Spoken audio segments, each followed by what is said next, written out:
4080 세대를 위한 경제쇼, 이제 경제쇼 요에 오신 여러분 환영합니다. 영올드 요님들은요, 55세에서 80세를 칭하는데요. 이 국내외 트렌드 리더이자 막강한 경제 파워를 지닌 세대이고요. 인생 전반전에 열심히 뛰시는 4050 세대까지 함께합니다. 2030 세대도 투자 꿀팁 놓치지 마세요. 트럼프 2.0 시대, 한국 경제의 이 협상력이 더욱 중요해졌습니다. 오늘은 정철 한국경제연구원장을 모셨습니다. 2달간 미국 워싱턴에 머물면서 한국 경제를 위한 실전 협상에 나섰는데요.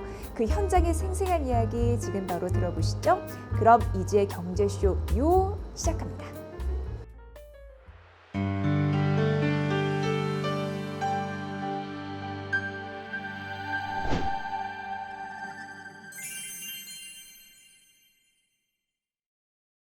원장님께서 최근 미국 워싱턴, 캐나다 등지 굉장히 바쁘게 다녀오셨거든요. 근데 최근 미국과 그 협상도 그렇고 협력도 그렇고 굉장히 중요한 화두이잖아요. 우리나라에게는. 네. 잘 다녀오셨는데 출장 네. 일단 궁금합니다. 네, 저 덕분에 잘 다녀왔고요. 네.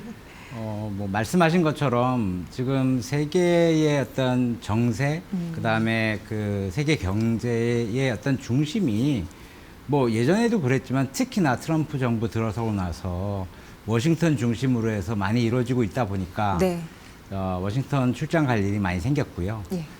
잘 아시는 것처럼 지금 트럼프 정부가 들어서면서 첫 100일 하여튼 그 기간에 어마어마하게 많은 그 행정 명령이라든가 이런 통상 정책, 그다음에 경제 정책 관련된 것들이 많이 이제 쏟아져 나왔잖아요. 네. 근데 이렇게 쏟아져 나오니까 아무래도 이제 거기에 대해서 우리 기업들이라든가 또 당연히 정부에서도 이제 대응을 해야 되겠지만 또 경제단체 입장에서도 또 우리가 할 수 있는 부분들을 좀 해야 되겠다. 그런 생각 때문에 제가 이제 트럼프 정부 출범하고 나서 한 2달 정도 워싱턴에 머무르면서 거기서 좀 우리가 필요한 그런 일들을 좀 하고 왔습니다. 네. 일단 그 얘기부터 좀 드려야겠다라는 생각이 드는데, 왜 경제단체협회라고 말씀하셨잖아요. 지금 원장님께서는 한국경제원장으로 계시는 거고, 이게 한국경제인협회에 소속되어 있는 한국경제원이다라고 생각하면 되고, 여러분 쉽게 생각하셔서 예전에 전국경제인연합회가 이름을 바꾼 거잖아요. 그 소개를 좀 해주실까요? 이게 55년 만에 사명이 변경됐다고 들었거든요. 그렇습니다. 예. 사실 과거에는 정경련이라고 해서 전국경제인연합회라는 이름을 갖고 있었고요. 그런데 이제 저희가 한국경제인협회로 이름을 바꿨습니다. 이제 재작년에 이제 이걸 이름을 바꿨고요. 근데 사실은 1961년에 우리가 태어날 때 처음 명칭은 한국경제인협회였어요. 아, 그래요? 원래? 원래가. 예. 처음 이름이. 그랬는데 그게 전경련으로 이제 이름을 바꿨던 거고요. 그래서 많은 분들께서는 전경련이 훨씬 더 익숙하게 생각하실 수 있는데, 저희가 이제 과거에 했던 것과 좀 많이 다르게 이제 세상도 많이 바뀌었고, 우리 경제도 굉장히 많이 이제 업그레이드 되는 그런 상황을 갖고 있으니까 우리가 좀 더 글로벌 띵크탱크의 역할을 좀 해야 되겠다.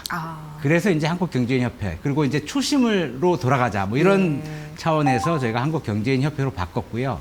한국경제연구원은 원래는 이제 그 정경련과 같이 돼 있었지만 따로 독립법인으로 돼 있었는데 지금은 한국경제인협회 안에 한국경제연구원이 들어와 있습니다.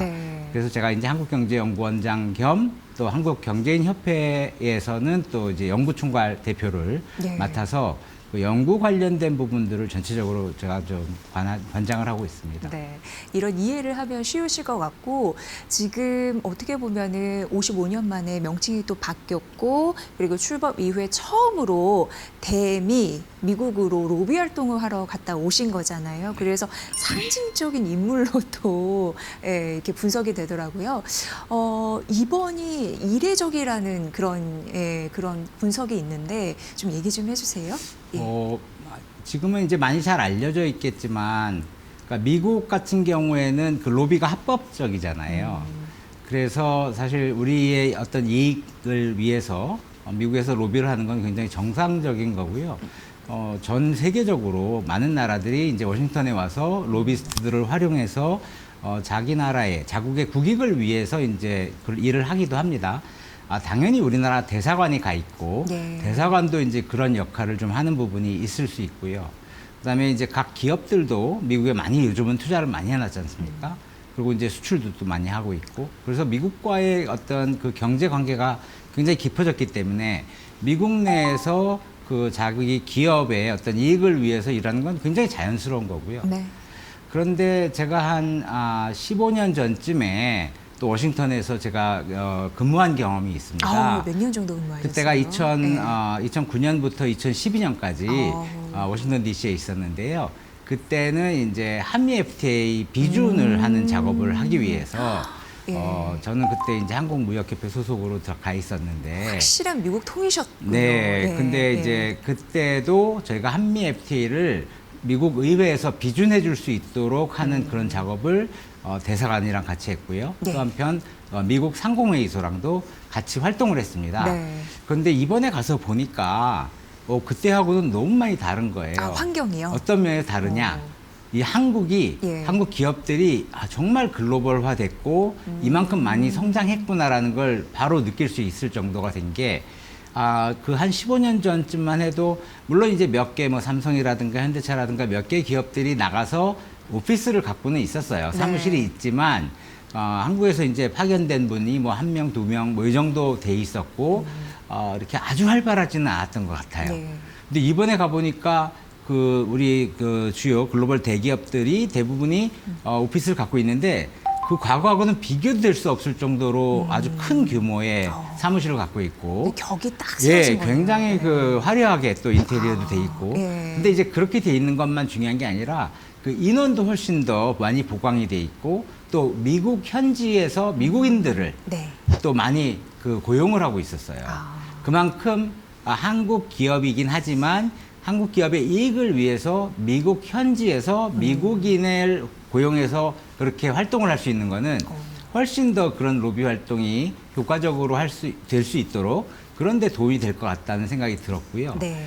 그래서 그리고 마찬가지로 이제 대사관도 과거에 비해서 더 많이 업그레이드가 돼 있는 상황이고 결국 미국하고의 협상이라는 게 정부 대 정부가 일단 하는 게 있겠고 네. 또 기업들은 자기 기업의 어떤 이익을 위해서 스스로 또 로비스트들도 활용을 하고 또 다양한 그런 활동들을 하고 있는데 이제 그럼에도 불구하고 이제 산업 차원이라든가 네. 이제 개별 기업이나 정부에서 하지 못하는 그런 틈새 같은 데들이 있지 않습니까? 네, 네. 이제 그런 것들에서 경제 단체가 할 수 있는 부분이 있을 것 같아서 제가 가서 이제 로비스트들도 많이 만났고요. 네. 그다음에 이제 또 전략적 커뮤니케이션 소통이 굉장히 중요하게 되니까 그런 활동을 할 수 있는 그런 PR 회사들도 많이 만났고요. 예. 그다음에 저희가 아까 앞서 말씀드린 것처럼 한국경제인협회가 이제 글로벌 띵크탱크로 나가려고 하기 때문에 네. 저희가 미국 워싱턴에 거기에 또 띵크탱크들이 굉장히 많습니다. 뭐 제가 원래 또 이제 학자 출신이긴 하고 예. 그다음에 한 15년 전에 또 그런 활동을 워싱턴에서 하면서 저도 개인적으로도 이제 많이 구축해 놓은 그 네트워크가 있지만 또 우리 한국경제인협회가 또 우리 한국의 그 위상을 잘 살려서 미국에 있는 띵크탱크들하고 같이 협업을 많이 하면서 네. 거기서 이제 컨텐츠를 많이 생산을 할 수가 있어요. 같이 행사를 같이 한다든가 연구를 같이 한다든가 이런 걸 통해서 컨텐츠를 만들고 그거를 어떻게 그러면 잘 전달할 수 있는지 그거는 이제 로비스트하고 PR 펌들하고 같이 또 협의를 해서 네. 그 컨텐츠를 적절한 분에게 잘 전달하는 그런 인프라를 구축하려고 노력을 했고요. 네. 예, 이제 그걸 통해서 우리가 좀 필요로 할 때 적절한 시점에 또 그런 네트워크와 그런 인프라를 좀 활용하려고 합니다. 네. 원장님 말씀을 들어보니까 국격이라는 단어가 생각났어요. 그러니까 한국 기업을 비롯해서 그게 이제 전체적으로 봤을 때는 한국 경제 위상이 레벨업 됐구나라는 걸 15년 뒤에 더 많이 느꼈다라는 것이잖아요. 그리고 많은 현지의 로비스트들을 만나서 전략적으로 외교 협상 이런 부분도 좀 논의를 하셨을 것 같고 그래서 제가 궁금한 게 2달간 워싱턴을 다녀오셨는데 굉장히 막중한 책임을 갖고 출장을 다녀오신 거잖아요. 인상적인 에피소드가 있었는지 궁금합니다. 예. 일단 가 있는 동안 제가 이제 로비스트들을 많이 만난 건 이제 아무래도 로비스트들은 그 트럼프 정부라든가 또는 의회 안에서 어떤 내용들이 논의되고 있는지 어떤 일들이 벌어지고 있는지를 가장 잘 알고 있는 사람들이에요. 그래서 이제 그 사람들을 통해서 어떤 동향 파악 같은 건 하고요. 말씀드린 것처럼 그 띵크탱크들하고는 좀 더 이제 구체적이고 깊이 있는 연구를 통해서 어떤 방식으로 그럼 우리가 이거를 메시지를 만들고 그 내용을 전달할 수 있는지 이런 걸 이제 같이 논의한 건데요. 현지에서 봤을 때 제가 15년 만에 다시 갔을 때 이제 국경 얘기를 잘 하셨는데 사실 2010년이 바로 우리나라가 G20을 우리가 개최한 해잖아요. 그때 당시에도 굉장히 우리나라의 국격을 올리고 그 국가 브랜드를 좀 더 높여야 된다는 얘기들이 많이 있었고 실제로 그런 역할을 좀 했던 부분이 또 있었던 것 같아요. 그리고 또 하나는 이제 한미 FTA가 비준이 되고 또 이 발효가 되면서 한국 경제에 큰 도움이 됐던 것도 사실인 것 같고요. 근데 이제 이번에 가 있으면서 이제 얘기를 들어보는데 거기에서 대부분 사람들이 하는 얘기가 트럼프 대통령이 얘기하는 것들에 대해서 너무 심각하게 받아들이지 말고 그래요. 그렇지만 심각하게 받아들이지 말고 그 대신 또 너무 이거를 글자 그대로 또 받아들이면 안 된다. 이런 얘기들을 또 하거든요. 트럼프식이라는 거를 인지할 필요가 있다라는 거죠. 그런 거죠. 근데 이게 보면 제가 거기 있는 동안에 굉장히 많은 이제 한국에서 또 많은 분들이 오셨다 가시고 또 도움도 많이 됐던 것도 사실이긴 하지만 또 현지에서 보는 시각에 좀 차이가 있는 것 같다. 이런 걸 좀 많이 느꼈던 것 같습니다. 그래서 우리가 우리 입장만 생각해서 할 게 아니라 이제 미국하고의 관계라든가 이런 걸 생각했을 때는 어떤 면에서는 국내에서는 잘 알려지지 않더라도 우리가 실질적으로 어떤 그 도움이 될 수 있는 부분에 대해서 좀 역할을 해야 되겠다, 기여를 해야 되겠다. 이제 저는 그런 생각이 많이 들었습니다. 사실 뭐 특별히 어떤 에피소드라기보다는 전반적인 그런 그 제가 느낀 그런 감흥이라든가 그런 거는 그랬던 것 같아요. 굉장히 중요한 역할을 해주고 오셨기 때문에 이거에 대한 의미를 조금 더 부여를 해야 될 것 같다라는 생각이 드는 게 왜 합법적인 로비에 대한 개념을 또 말씀해 주셨는데 우리나라에서도 이게 더 많이 알려졌으면 좋겠습니다. 그 민간 싱크테크의 역할도 중요하다라고 말씀하셨고 솔선수범해서 해주셨지만 경제단체 같은 경우에도 아웃리치라고 해서 단순 교류보다 정말 적극적으로 소통해서 뭔가를 하나의 이정표를 세워오는 그런 역할이 이제 중요해졌다라는 거 이제는 많은 사람들이 이해할까요? 어떻게 보세요? 제가 보기에는 굉장히 많은 분들이 이해를 하시는 것 같고요. 사실 한 15년 전만 해도 아니면 그 이전에도 사실 로비하면 굉장히 조금 안 좋은 부정적인 느낌을 갖는 단어로 이제 인식이 돼 있었거든요, 사실. 그러니까 지금도 사실은 그 로비라는 것보다는 우리 앵커님께서 좋은 말씀해 주셨는데 아웃리치를 하는 거. 더 현명한 단어일까요? 그렇게 하는데 거기에 이제 로비스트들도 필요하니까 저희가 이제 활용을 하는 거거든요. 근데 과거에는 뭐 한국의 기업이라든가 아니면 경제단체라든가 또는 뭐 정부에서 워싱턴에서 이렇게 돈을 써서 이런 로비스트들을 고용해가지고 하고 있다. 근데 뭐 실제로 성과가 잘 안 난다. 뭐 이런 얘기들이 좀 많이 가십거리로 있었거든요. 그리고 실제로 또 그 언론이라든가 이런 쪽에서도 좀 부정적으로 그런 취재하는 그런 경우도 좀 있었던 것 같아요. 근데 지금은 제가 볼 때 진짜 상전벽해라고 그 부분에 대한 인식이 훨씬 더 많이 좋아진 것 같고요. 당연히 우리가 필요하기 때문에 우리의 목적을 달성하는데 필요한 수단으로 로비스트들도 활용하고 또 홍보회사들도 활용하고 이런 것 그리고 우리가 갖고 있는 어떤 네트워크도 잘 활용하고 그게 똑똑한 거 아니냐. 그런 것들에 대해서는 공감대가 있다고 생각을 합니다. 정당한 방법으로 했는데 결과가 좋다면 안 할 이유가 없는 거죠. 그런 생각이 듭니다. 그러니까 상징적인 책무를 마치고 돌아오셨구나라는 생각이 들고 앞서서 트럼프 행정부 2.0 시대에 트럼프식을 잘 인지해야 된다라고 말씀하셔서 그게 너무 궁금해져요. 최근 그 그 한국은행 금융통화위원회에서 올해 GDP 경제 성장률을 1.5%에서 0.8%로 대폭 낮추는 흐름들이 나타났고 이제 대내외적으로 한국 경제는 힘들다. 물론 국격이 높아지고 경제 성장, 뭐 기업이 품격을 갖고 이런 거는 많이 달라졌습니다만 안과 밖으로 우리가 또 해내야 될 과제가 많은 상황에서 이제 대선 치러진 이후지만 지속적으로 미국과는 협상을 해야 되잖아요. 그런 와중에 우리나라의 기업들이 힘들다는 얘기는 또 나오거든요. 어떻게 느끼셨는지 궁금합니다. 정확하게 말씀하신 것 같고요. 네. 그동안 한국 경제가 굉장히 빠르게 그리고 이제 굉장히 잘 성장을 해왔긴 했는데 지금 아마 거의 모든 분들이 느끼실 겁니다. 이 한국 경제가 정말 위기다. 네. 이제 여러 가지 내부적인 부분, 그다음에 이제 미국발 또 중국발 다양한 그런 리스크 요인들이 있고 위험 요인들이 있는 게 사실이고요. 네. 그런 것들 때문에 사실 우리 기업들이 지금 거의 보면 그 세계 시장에서 전쟁터에서 우리가 경쟁을 하고 있다라고 보실 수 있을 정도로 정말 안간힘을 쓰고 있나요? 그럼요. 네. 그리고 경쟁도 굉장히 치열하고요. 네. 또 이게 기술 발전이 또 급격하게 이루어지고 하다 보니까 조금만 아차하면 정말 엄청 뒤처질 수 있는 그런 어떤 절체절명의 시기다. 그리고 지금 내부적으로는 잘 아시겠지만 우리 인구 구조 변화가 있잖아요. 저출산 고령화라는 그런 예, 예. 인구 구조 변화라든가 또 우리 그 산업 발전이 조금 정체되어 있는 부분들 이런 것들 때문에 이제 내수 경제가 쉽지 않은 것들, 물론 뭐 건설이라든가 다양한 부분들이 있겠지만요.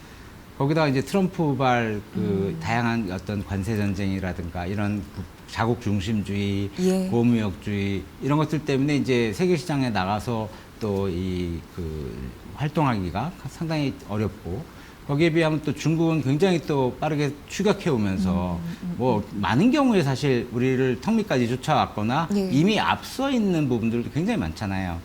그런데다가 또 중국은 워낙 그 덩치가 큰 나라 경제다 보니까 그 안에서 또 이 생산되는 것들이 굉장히 많은데 과잉 생산되는 부분들도 있고. 예. 근데 이게 또 이제 미국 시장에는 또 가기 어려운 부분이 있다 보니 또 이게 밀어내기 식으로 해서 한국 우리 시장으로 들어오는 것들도 많고 그러니까 우리 기업들 입장에서는 굉장히 어려운 그러한 그 환경을 맞고 있다 이렇게 네. 보실 수 있을 겁니다. 지금 이제 말씀 들어보니까 이제 우리가 그러니까 처한 환경은 쉽지가 않은데 이를 돌파해낼 방법을 강구하는 게 굉장히 중요하잖아요. 당연합니다. 그런데 트럼프 대통령은 다시 집권하면서 더 강한 미국 우선주의, 보호무역주의, 탈세계화주의를 강조하면서 미국에 와서 현지 생산해서 미국에 팔아라. 거기서 일자리를 창출해서 자본을 창출하라고 강력하게 요구하고 있습니다. 그래서인지 트럼프 말 한마디에 주식시장도 요동치는 흐름들을 꽤 우리가 집권 전후로 지금 맞닥뜨리고 있는데 어떻게 해야 될까요? 사실 기업들의 고민들이 만만치가 않은 게 일단 가면 인건비 문제도 있고 원가 경쟁력에서 좀 어려운 부분도 있고 이게 공장을 옮기는 것 자체가 쉽지 않은데 뭐 발빠르게 현대차 같은 경우에는 먼저 움직였습니다만 다른 기업 그러니까 규모의 경제가 이루어지지 않는 기업들이 힘들 수 있잖아요. 어떤 얘기가 오고 가고 있습니까? 예. 역사적으로 보면 예. 그 투자를 유치하는 거잖아요. 그러니까 트럼프 이전에도 그 FDI라고 그래서 그 외국인 직접 투자 이거를 국내에 유치하는 거는 굉장히 많은 나라들이 서로 경쟁적으로 유치하려고 했었어요. 예. 왜냐하면 투자를 국내에 유치하면 생산이 국내에서 이루어지니까 고용도 늘어나고 그렇죠. GDP도 커지고 그런 것들 때문에 당연히 이제 유치를 하는 게 좋았겠죠. 예. 근데 이게 어느 정도 이제 시간이 지나고 또 트럼프 대통령이 들어오고 하면서 중국에 대한 그 경계심이 커질 수밖에 없는 상황이 된 거죠. 중국이 또 워낙 빠르게 추격을 해오고 있으니까. 네. 또 한편으로는 미국이나 이제 서방 선진국들 입장에서는 중국이 이게 불공정하게 이게 경쟁을 하고 있는 거다. 무역도 불공정하게 하고 중국 정부가 막 이렇게 좀 보조금을 너무 주고 이런 것들 때문에 다른 기업들하고 경쟁하는 게 그게 공정하냐 이런 거에 대한 이제 문제 제기를 하게 된 거죠. 네네. 투자가 들어오더라도 어디서 들어오는 투자냐도 우리가 좀 잘 봐야 되겠다. 예. 이제 그런 것들. 그래서 미국 입장에서는 이제 그 투자에 대해서 이제 선별하는 그런 작업들도 훨씬 더 강화를 시켜서 이게 중국으로부터 투자가 왔을 경우에는 사실 자기들 입장에서는 안보에서의 문제가 생길 수 있기 그렇죠. 때문에 예, 예. 그런 것들에 대해서는 조금 자제를 하고 많이 이제 그 통제를 하려고 하는 부분이 있고요. 또 한편으로는 당연히 이제 투자를 유치하고 싶은데 우리 기업들 입장에서는 사실 미국에다가 공장 세우고 거기서 생산을 하면 한국이나 아니면 또 동남아라든가 중국이나 이런 데서 생산하기 비해서 훨씬 생산 비용이 커지는 거거든요. 그렇죠. 경우에 예. 따라서는 막 2배, 3배 예. 정도 들기도 하고 또 인력 문제가 있습니다. 그리고 뭐 잘 아시겠지만 또 미국 이 노동자들이나 또 이 한국 노동자들의 또 어떤 그 일하는 그런 문화 형태나 방식. 문화나 예. 이런 것들이 되게 많이 다르기 때문에 예. 쉽지 않은 측면이 있을 거예요. 그럼에도 불구하고 이제 그 미국에 가는 거는 잘 아시겠지만 미국이 지금 그 장벽을 엄청 쌓는 거잖아요. 관세를 높인다는 거는 결국은 네. 미국 시장에 들어가려면 그 장벽을 넘어야 되는데 그거는 이제 엔트리 피를 많이 내야 된다는 얘기죠. 입장료를 많이 내고 들어가야 돼. 그게 이제 관세인데 그러니까 결국은 이제 그것 때문에도 미국에 투자를 해서 하는 부분이 생기는 거고요. 결국 그거는 이제 기업들마다 좀 다른데 아까 말씀하신 현대차 같은 경우는 아예 자동차 관련해서 이제 생산 생태계 자체를 거기다 구축하겠다. 그래서 최근에 뭐 현대제철 같은 경우도 이제 네. 공장을 미국에다가 짓겠다는 건데 그게 바로 이제 트럼프가 원하는 겁니다. 그냥 뭐 다른 부품이라든가 이런 것들 다 외국에서 갖고 와가지고 그냥 예를 들어서 뭐 조립만 해가지고 하는 건 안 쳐준다 이거예요. 네, 네, 네. 그러니까 거의 대부분을 다 미국 내에서 만들고 미국 노동자들을 고용해서 만들어라. 이게 이제 트럼프의 요구인 거고요. 그런데 생각해 보면 기업들 입장에서 그만큼 그러면 미국 시장이 기업들한테 그 매력적이어야 되지 않겠어요? 그렇죠. 그러니까 남는 게 있어야 되는데. 남는 게 있어야 네. 가는 거잖아요. 네. 그리고 또 하나는 이러한 상황이 계속될 것이냐.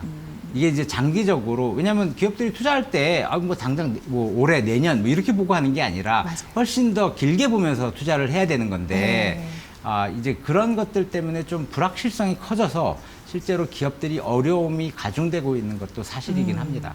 맞습니다. 왜냐하면 트럼프 대통령이 내내 집권할 건 아니잖아요. 장기적인 관점에서 봐야 된다는데 시기를 트럼프 집권 이후에 정부가 바뀔 수도 있는 상황에서 지금 단 3, 4년을 보자고 과감하게 섣부르게 할 수가 없다라는 생각도 일단 들어요. 그렇죠. 예, 투자한 예. 거 이제 회수도 예, 하고 예. 또 거기에서 이제 이익을 보고 하려고 그러면 좀 더 길게 봐야 되는데 네. 만약에 이제 그 미국 정부가 또 어떻게 바뀌느냐에 따라서 또 바뀔 수도 있는데 그럼에도 불구하고 우리가 이제 이익이 될 수 있다고 한다면 당연히 투자를 해야 되겠죠. 네, 그래서 원장님 말씀 속에서도 힌트가 있는 게 실익을 추구해서 잘 따져야 된다.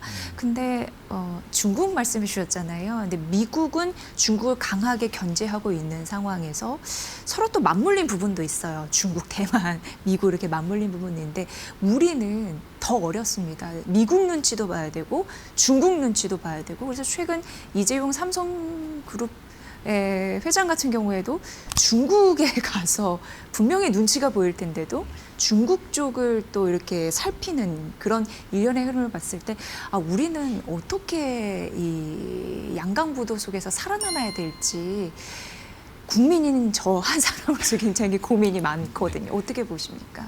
이것도 투자 전략으로도 이어질 수 있어서요. 뭐 한때는 정말 그 엄청나게 많은 기업들, 중소기업들까지도 중국으로 막 진출해가지고 중국에서 진짜 생산을 하고 하는 네. 중국의 어떤 세계의 공장 역할을 한 적이 있었는데 지금은 그렇게 만만치 않은 것 같고요. 물론 여전히 중국의 그 임금이 뭐 미국이나 이런 데 비하면 훨씬 싸지만 노동력이 훨씬 싸지만 또 한편으로는 또 중국 안에서 또 그런 기업들이 굉장히 많이 생겨났고 네. 그들과 또 경쟁하는 게 또 만만치 않은 상황이기 때문에 또 한편으로는 중국의 어떤 시장이라든가 경제 체제가 우리의 경제 체제하고 좀 다른 부분들도 있기 때문에 쉽지 않은 부분이 있겠다는 생각을 하는데요.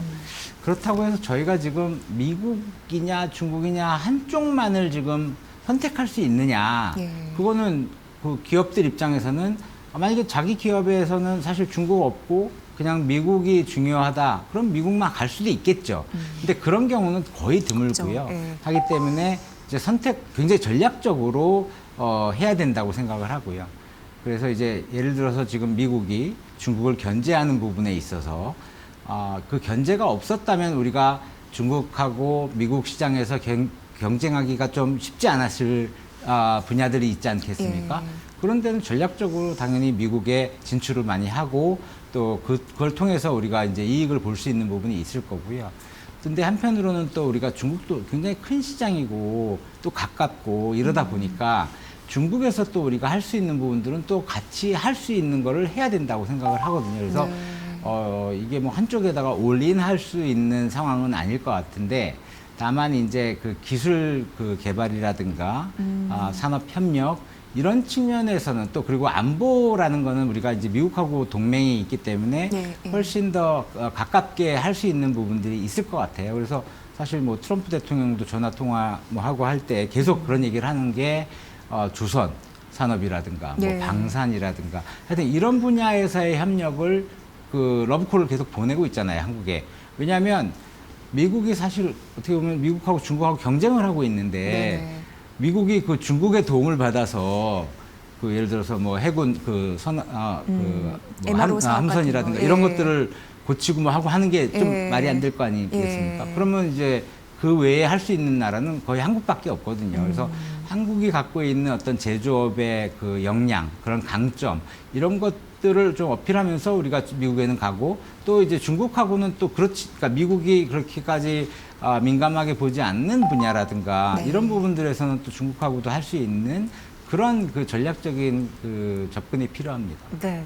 이번에 그 미국 가셔서 여러 가지 협상 테이블에 올랐던 뭐 주제 관련해서도 논의를 하시고 여러 가지 협상력을 끌어내시는 역할을 하셨는데 지금 조선방산 얘기를 해주셨잖아요. 이제 주식시장에서도 올해 들어서 조선방산 원전 섹터는 드라마틱하게 오르는 흐름들이 있었는데 사실 그 한미 FTA 말씀해 주셨지만 우리가 미국에 기대하는 바가 있었으나 그거를 처참하게 무너뜨리면서 사실 관세를 꽤 높은 비율로 매겼잖아요. 네. 그리고 이제 7월에 조금 더 이후에 어떻게 될지는 봐야겠지만 그런 상황에서 확실한 카드는 조선 방산에 있는 듯도 해서 이걸 어떻게 활용해야지 우리가 좀 답답한 족쇄를 좀 풀을 수 있을까에 대한 고민도 좀 있으실 것 같아요. 네, 그 이제 뭐 협상이라는 거는 이제 서로 상대가 있는 네, 거고 네.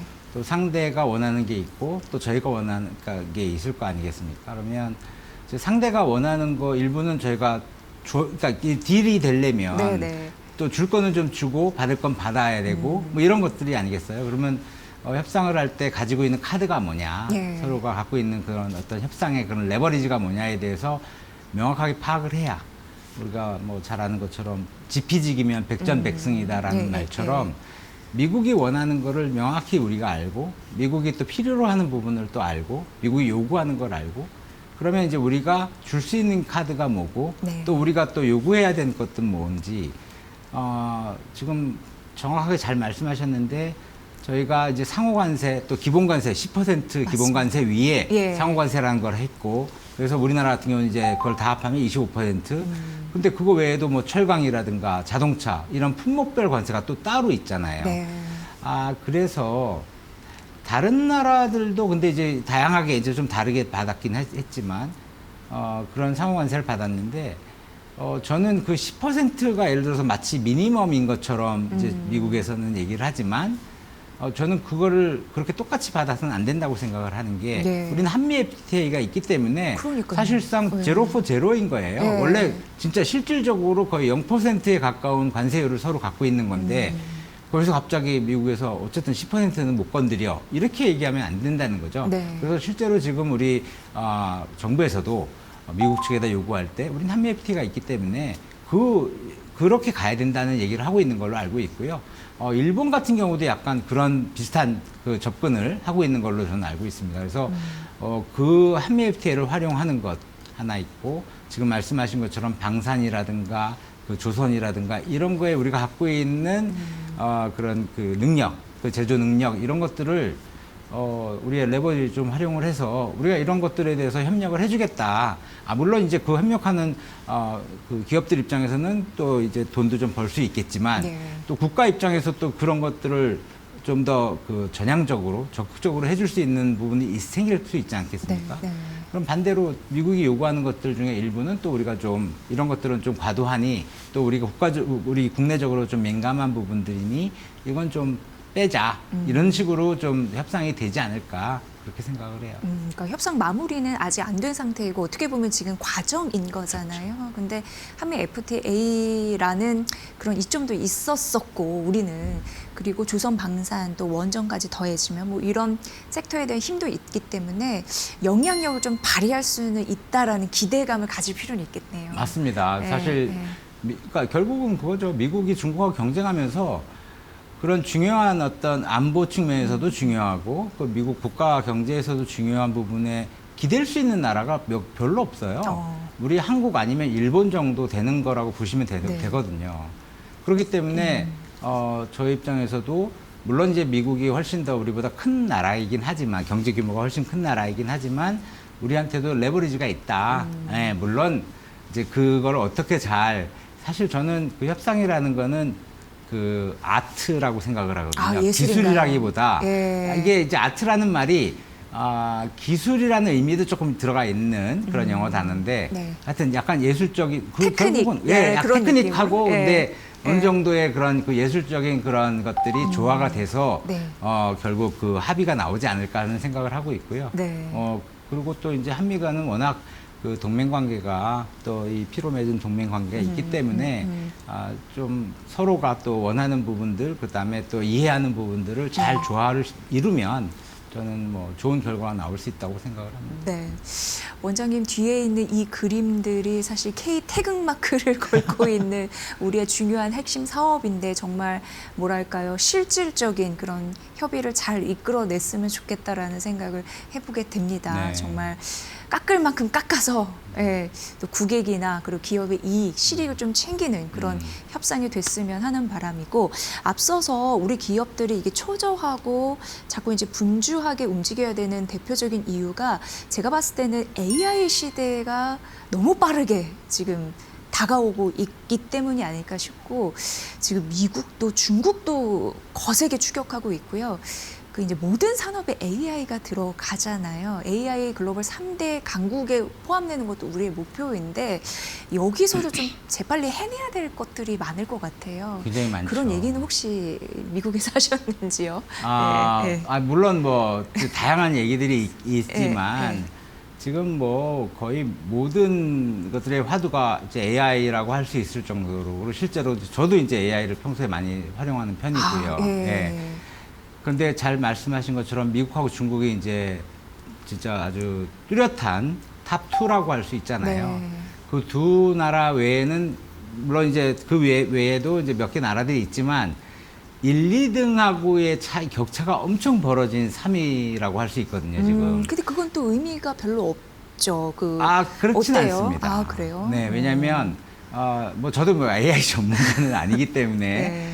근데 다만 이제 미중은 굉장히 치열하게 그 AI 분야에서 이제 그 경쟁을 하고 있고 네. 사실 딥시크가 그 오픈 AI의 그 성능 정도를 이렇게 네. 하면서 굉장히 그 큰 충격을 전 세계에 맞습니다. 줬잖아요. 네. 이제 그런데 그러면 이제 미국하고 중국, 미국 아니면 중국 이 둘 사이에 그 경쟁하는 거에 누가 거기 같이 들어갈 수 있겠느냐 하겠지만 실제로 상당히 많은 일부 유럽 국가들이라든가 그다음에 그 중동의 UAE라든가 뭐 한국이라든가 뭐 또는 뭐 이제 몇 개 아시아 국가들이 있는데 이제 서로 이제 3위가 되려고 하는 치열한 경쟁을 하고 있고 네. 뭐 일부에서는 뭐 한국이 그래도 3위 정도 된다는 얘기도 있는데 그게 지금 중요한 건 아닌 것 같고요.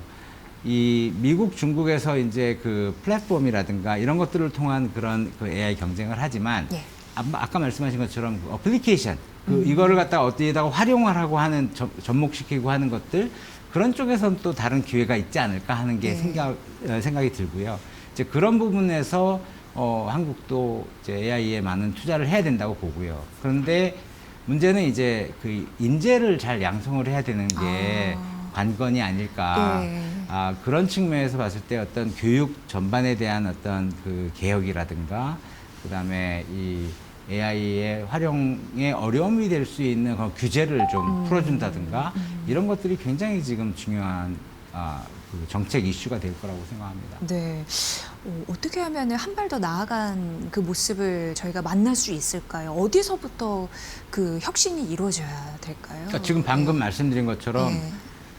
우리나라가 사실 이제 굉장히 빠르게 고도 성장을 이제 해오는 과정에서 그리고 이제 급격하게 또 세계화가 되고 하면서 이 경제가 막 빠르게 성장을 하고 하니까 그러니까 이런 그 서방 선진국들에 비해서 네. 훨씬 짧은 기간에 했잖아요. 맞습니다. 그러니까 제도적으로 좀 미비했던 부분들이 있었는데 이제 그것들이 다 어떤 편에서는 이제 규제 이런 것들로 많이 들어왔던 것 같아요. 그러니까 전반적으로 종합적인 그런 검토가 제대로 안 됐었고 규제가 계속 쌓여 나가지 않았을까 하는 부분들이 있고요. 그래서 사실은 규제를 정말 이제는 꼭 필요한 규제가 아니면 없애야 된다. 우리가 규제 개선하고 뭐 규제 개혁하고 뭐 이런 얘기 많이 했었는데요. 제가 보기에는 그 정도 갖고는 안 될 것 같고요. 이제는 뭐 말은 그렇게 많이 했지만 실제로 이렇게 규제가 많이 없어지지는 못한 부분들도 있었던 것 같아요. 그래서 네. 전반적으로 그런 그 규제가 완전히 그 클린해지는 정도까지 정말 꼭 필요한 거 몇 개 빼고는 그리고 이제 글로벌 스탠다드에 맞는 규제들만으로 이렇게 되지 않으면 우리가 이런 그 빠르게 성장하는 그런 그 빠르게 발전하는 그런 기술 이런 것들 속에서 우리가 선점할 수 있는 기회를 놓칠 수도 있다. 네. 그다음에 인재 양성에서도 굉장히 그 부분에 적극적으로 우리가 나서야 되지 않을까 하는 생각을 하고요. 또 한편으로는 이러한 그 기술, 첨단 기술을 만들고 예. 그걸 활용하고 이렇게 하려면 어떤 면에서는 이렇게 우리가 그 기존에 하던 그런 틀을 좀 깨야 되는 부분들도 있는 거거든요. 이렇게 창업이라든가 이런 것들. 그래서 저희가 지금 환경협안에는 또 기업가 정신을 좀 많이 북돋자 네. 그런 측면에서 기업가 정신 발전소라는 것도 만들었어요. 기업가 정신 발전소라는 곳이군요. 네네네. 이제 거기 또 소장도 겸하고 있는데, 그러니까 한국 사회에서 예. 사실 이게 한국경제인협회가 처음에 1961년에 시작될 때도 이제 그런 기업가 정신에 대한 얘기들이 있었습니다. 그래서 이거를 다시 좀 살려야 될 때가 아닌가 생각을 하고 있고요. 예. 그런 측면에서 봤을 때는 실패를 두려워하지 않도록 하는 그런 제도적인 뒷받침, 사회적인 인식. 한번 실패했다고 해서 낙인이 찍히지 않고 네. 다시 도전할 수 있는 그런 힘을 줄 수 있는 그러한 환경이 필요하다고 생각을 해요. 진짜 중요한 말씀을 해주신 것 같아요. 제가 많은 기업이나 뭐 인사이트를 가진 전문가들과 포럼이나 대담을 해보면 하나같이 강조하시는 그 어려움이 바로 이쪽에 있는 것 같아요. 그러니까 우리나라 경제가 고속 성장한 반에 그에 대한 뭐 마땅한 또 부작용이 있을 거 아니에요. 근데 규제의 틀이 너무 견고하고 아직까지 그걸 좀 풀어줘야지 그 안에서 또 혁신도 나오고 뭐 그러는 거 아니겠습니까? 그리고 실패를 뭐라고 하지 말고 도전하는 데 의미를 조금 더 주는 그런 문화가 좀 형성돼야 되지 않나 이런 생각을 해보게 되네요. 그 사실 다양한 우리가 경험을 하신 분들이 있고 예. 뭐 꼭 이게 어떤 사업을 했다가 사업을 창업하고 이것만의 문제가 아니라 우리가 일상생활에서도 사실은 기업가 정신이 많이 필요한 부분들이 있는 거거든요. 네. 기존에 하던 틀을 깨고 뭔가 새로운 거를 해보는 거. 근데 이제 사회적으로나 이런 건 왜 그런 거를 해 너무 이상하다 뭐 이런 식으로 이제 편견을 갖고 보게 되면 다 이제 기가 죽어서 그런 것들을 못 하게 될 것 같지 않겠습니까? 그래서 이제 이게 꼭 어떤 사업도 그렇고 어떤 일도 그렇고 우리가 몇 번 실패했어도 예를 들어 자전거 타다가 자전거 처음 배울 때 넘어지잖아요. 잘 모르니까. 그렇죠. 근데 몇 번 넘어지다 보면 이제 그걸 깨닫게 되는 순간 계속 이제 탈 수 있게 되는 그런 것처럼 당연히 실패를 통해서 우리가 성공으로 갈 수 있는 실패는 성공의 어머니라는 말이 그냥 있는 말이 아니고요. 정말 그런 것들이 도전이 많이 이루어지는 그런 한국 사회가 돼야 네. 다양한 측면에서 더 발전된다고 생각합니다. 예. 원장님께서 초반에 15년 만에 워싱턴에 갔는데 국격이 상승한 게 기업에서도 찾으셨다라고 했잖아요. 뭐 삼성과 현대 그룹들 많이 이제 글로벌리 잘 알게 됐으니까 그런 기업들을 살려내고 생존할 수 있게 그래도 좀 도움을 주는 게 한국 경제 발전에 굉장히 중요하다라는 의미에서 기업가 정신 이런 부분은 정말 잘 살려내야 되는 게 우리의 또 의무이기도 한 것 같습니다. 그런 의미에서 굉장히 중요한 역할을 지금 해주시고 계시는구나 이런 생각이 드네요. 네. 한 가지 이제 혹시나 오해가 있을까봐 지난 15년간 제가 안 갔던 건 아니고 이제 뭐 출장으로는 자주 갔었긴 예, 했었습니다. 그럼요, 근데 그럼요. 예. 이제 그때 갔을 때는 한 예. 2, 3년 정도 있었고 요번에 한 2달 정도 이제 머무르면서 네. 뭐 며칠 정도 출장을 간 게 아니고 예. 머무르면서 이제 거기 2달 현지에서 계셨죠. 예. 있었기 때문에 이제 그런 차이가 좀 더 보였다는 말씀을 드린 거고요. 네. 지금 말씀하신 것처럼 기업가 정신이 이제 우리 사회에서 정말 필요한 그런 요소라고 생각을 하기 때문에 저희가 지금 이게 기업들하고 이렇게 또 뭐 기업에 다니는 분들 이런 분들만 하는 게 아니라 예를 들면 초등학교 때부터 정말 그걸 갖다가 그 체험할 수 있는 그런 프로그램들도 저희가 하고 좋네요. 있고요. 예. 뭐 대학생들이라든가 예. 이런 친구들한테도 창업할 수 있는 그런 아이디어, 기회 이런 생각들 이런 것들을 하는 프로그램 다양한 프로그램들을 저희가 하고는 있습니다. 네, 그들이 앞으로 한국 경제를 이끌어갈 원동력 중심축이 될 거기 때문에 굉장히 좋은 일을 하고 계시구나라는 생각이 듭니다.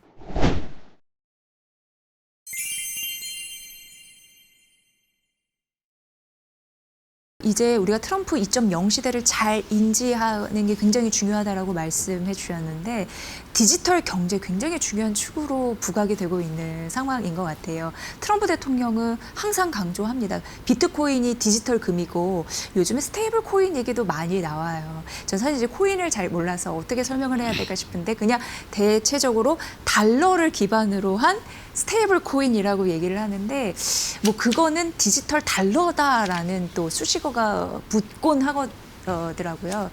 그러니까 디지털 자산을 경제 활동을 하는 수단으로 쓰겠다라는 강력한 의지가 내비쳐지는 상황인데 이게 주식과 환율에 과연 좋은 영향을 미칠까에 대해서는 좀 고민이 필요한 때가 아닌가 싶습니다. 어떻게 보세요? 예, 사실 미국이 트럼프 정부가 이제 스테이블 코인, 달러 기반한 그 스테이블 코인 하는 거는 미국이 디지털 금융 질서의 헤게모니를 유지하겠다라는 예. 그런 전략적인 차원이라고 보시면 될 것 같고요. 디지털 코인, 그러니까 스테이블 코인이라든가 이런 그 디지털 자본이라는 거는 그 통로가 확실히 그 이제 새로운 통로로 되기 때문에 그 우리 입장에서는 그 디지털 자본의 그 유출되는 통로로 활용될 가능성도 있다. 예. 이제 그렇기 때문에 어떤 면에서는 이게 이제 들어오게 되면 환율이 많이 올라갈 가능성이 생기는 것도 있는 거고요. 그런 원화 약세를 그런 말씀하시는 거죠. 예. 그리고 이제 주식 시장도 상당히 거기에 따라서 많이 변동이 생길 수 있는 그런 가능성이 생긴다. 근데 그럼에도 불구하고 만약에 이거를 우리가 그러면 이걸 막아야 되느냐, 아니면 이걸 도입해야 되느냐, 뭐 이게 중요한 건 아닌 것 같고요. 네. 오히려 이러한 그 통화 안정성 측면에서 좀 강화를 시키고 또 한편으로는 이런 어떤 새로운 이거는 그 디지털 그 자산이라는 거, 디지털 달러는 어떤 면에서는 새로운 거잖아요. 그래서 또 이 혁신에서 우리가 또 뒤로 후퇴해서는 안 되기 그쵸, 때문에 그쵸. 이러한 그 통화 안정성과 혁신 간의 어떤 균형을 잘 맞추는 그런 정책이좀 필요하지 않을까 싶습니다. 네. 그러니까 세계적인 기준도 맞춰가면서 뭔가 산업 경쟁력도 생각을 해야 되는 그런 상황이네요. 그런 이 디지털 거죠. 세대에 네, 네. 예, 중요할 것 같고요. 저희가 이제 긴 시간 이렇게 대담을 해봤는데 트럼프 2.0 시대에 우리 한국 경제가 어떠한 고민을 지금 제일 많이 갖고 있는 것 같고 이를 넘어서기 위한 과제는 뭔지 다시 한번 정리를 좀 부탁드릴게요.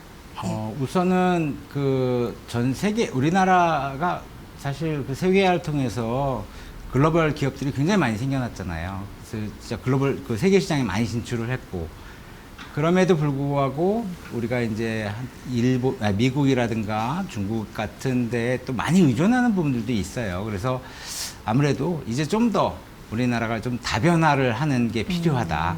그러니까 경제 관계라든가 뭐 수출이라든가 수입이라든가 이런 것들 다변화하면서 또 요즘 많이 나오고 있는 그 경제 안보라는 측면에서도 좀 강화하는 그런 정책들도 필요하고요. 네. 하지만 그럼에도 불구하고 또 기업들이 잘 활동할 수 있는 그런 환경을 만들어줘야 경제가 좀 성장을 하고 또 그 성장되는 것들을 같이 나눠 우리가 쓸 수 있는 그런 것들이 필요하다고 생각을 하고요. 제가 기업가 정신을 말씀을 드렸지만 사실 기업가 정신이라는 게 조금 일반인들한테는 좀 낯선 단어일 수 있고 네. 그런데 우리 기업에 대해서 이제 과거에는 물론 기업들이 뭐 다양한 그런 그 역사가 있지만 좀 부정적인 인식을 가지고 계신 분들도 있었는데 네. 지금 좀 더 우리 삶을 더 윤택하게 하고 또 우리에게 질자리도 주고 하는 그런 중요한 어떤 그 개체라고 생각을 해주시면 기업하는 분들도 훨씬 더 힘이 나지 않을까 하는 생각이 듭니다. 네, 저는 개인적으로 오늘 정철 원장님과 인터뷰를 하면서 정철 원장님 같이 이렇게 활동을 하시는 분이 많아졌으면 좋겠다라는 생각이 들었습니다. 이미 그래서 많을 거예요. 개인적으로 궁금한 게 원장님 같은 그런 외교 전략가 아주 세심하고 현명하게 뭔가 결과를 이렇게 끌어올 수 있는 분들이 많이 나타나기 위해서는 어떤 점이 좀 환경이 조성돼야 된다고 보세요? 저는 사실 원래 공부를 하던 사람이고 학자 출신이고 예. 이제 뭐 미국에서 대학에서 강의도 했었고 예. 그런데 제가 운이 좋게도 이제 다양한 경험을 할 수 있었던 것 같아요. 그리고 이제 원래는 그 연구기관에도 있었고 한데 이제 미국에서 어떤 면에서 로비스트를 고용해서 매니지하는 네. 그런 기회도 있었고 예. 또 정치인들도 미국에서 정치인들을 많이 만날 기회도 있었고 어. 물론 그런 게 저한테 주어졌던 게 굉장히 감사하고 이제 그런 운이 좋았지만 제 생각에는 그래서 우리 그 젊은 세대들한테 훨씬 더 많은 걸 경험할 수 있는 그런 기회를 많이 줬으면 좋겠고요. 저는 그게 정부에서든 아니면 또 기업에서든 또는 뭐 학교에서든 아니면 또 지역에서든 네. 그런 것들을 많이 북돋아주는 게 중요하다. 우리가 인구가 지금 많이 준다고 걱정하지만 사실 인구가 조금 줄더라도 각각 하나하나 개인들이 일당백으로 훨씬 그렇죠. 더 생산성이 높아지게 되면 아. 하나도 걱정할 게 없다. 저는 생각을 합니다. 굉장히 중요한 말씀을 해주셨습니다. 각 개인들이 자신이 가진 그런 부분을 잘 발휘할 수 있도록 투자를 해야 된다라는 생각이 들었습니다. 그리고 투자할 수 있는 환경이 좀 마련됐으면 한다라는 부분입니다. 최근 정치 지역이 많이 바뀌었잖아요. 이제는 정치 갈등보다는 경제 발전을 위해서 노력하는 시대를 만들어야 됩니다. 바라는 점 있으시거나 한국 국민들이 어떤 부분으로 경제를 바라봤으면 하는지 마지막으로 좀 부탁드릴게요. 네. 사실 전 경제학을 공부한 사람이고 경제학자라고 이제 생각을 하는데 최근 들어서 전 세계적으로 보면 그게 한국만의 문제가 아니고요. 정치가 경제에 영향을 훨씬 더 많이 미치고 있는 거 아닌가 하는 그런 우려가 듭니다. 그래서 한편으로는 정치와 좀 분리된 그런 경제 정책들이 좀 많이 나왔으면 좋겠다 하는 생각을 하고 있고요. 네. 그래서 사실 경제가 그리고 반드시 이게 돈만 있는 건 아니다. 그런 측면에서 봤을 때 분명히 이 경제라는 거는 우리의 삶을 더 나아지게 하고 또 윤택하게 하고 그리고 우리가 더 행복하게 할 수 있는 그런 걸 제공해 주는 거라고 생각을 하거든요. 물론 정치도 국민들이 더 행복해질 수 있는 쪽으로 나가면 좋겠다는 네, 생각을 하지만 네. 그것을 할 수 있는 건 결국 경제 성장이라든가 기업 활동이라든가 또 노동 활동이라든가 이런 것들이 다 모여서 되는 거기 때문에 우리의 삶에 굉장히 중요한 것들이 경제가 아닌가 이렇게 생각을 합니다. 네. 그래서 국민들께서도 경제 활동을 하시면서 행복하게 경제 활동을 하셨으면 하는 바람입니다. 네. 오늘 정철 원장님께서 중요한 말씀을 요님들께 해드린 것 같습니다. 국격은 경제이고요. 경제는 요님들의 삶에 정말 맞닿아 있습니다. 경제를 보는 인사이트 잘 길러보셔서 성공하시길 바랍니다.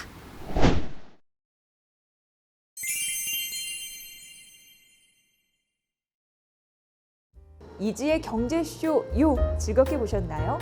대한민국 경제의 로비 최전선에서 활약한 정철 원장을 만나서 생생한 현장 경험을 직접 들을 수 있었습니다. 트럼프 2.0 시대 한국 경제단체가 얼마나 적극적으로 움직이고 있는지 살펴봤고요. 또 앞으로 어떤 전략으로 우리의 목소리를 잘 낼지 그 전략의 중요성도 다시금 실감할 수 있었습니다. 내 소중한 자산, 내 삶의 가치를 지키는 법, 이제 경제쇼 요가 계속해서 알려드릴게요. 다음 쇼도 기대 많이 해주세요. 아참, 정철 원장이 요님들께 들려줄 얘기가 있다고 하는데요. 유님들 이지의 경제쇼 요 많이 사랑해 주세요.